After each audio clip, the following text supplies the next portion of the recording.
Which of these two teams had the harder press according to PPDA? If you guessed the plot on the left with more arrows, you're correct. They had 262 pressing events versus 218 pressing events.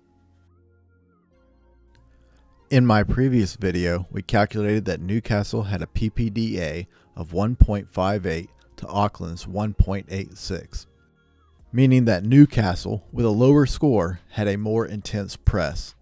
But this statistic doesn't necessarily measure intensity, and here's why. First, PPDA tends only to gather information about 2/3 of the field. When we think of intense pressing teams like PSG, we see them pressing straight from a goal kick. In this data exploration, I've included the entire field. Second, I want to explore another metric, speed. Speed is synonymous with intensity.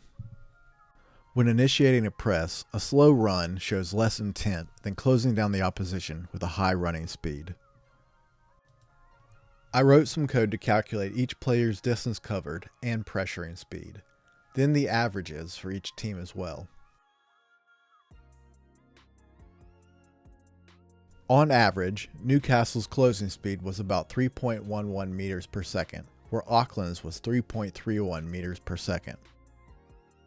In addition, Auckland's average distance to press was nearly a meter less.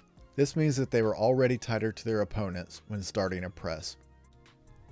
Even though PPDA had us believing that Newcastle was the more intense pressing team, I believe these new metrics show us the opposite.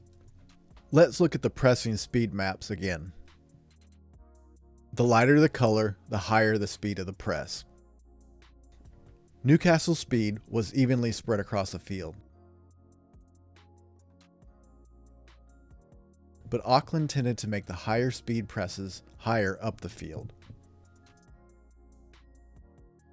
This is emblematic of intense pressing teams. This is why PPDA isn't a great measure of intensity, because intensity has less to do with counts, but the vigor in which our presses are carried out. I took another look at one last bit of data and collected the average speed by third of the field. In two of the thirds, Auckland still had the higher average speed. For all intents and purposes, they were tied for the middle third. For each phase of play, Auckland still pressed with more intensity.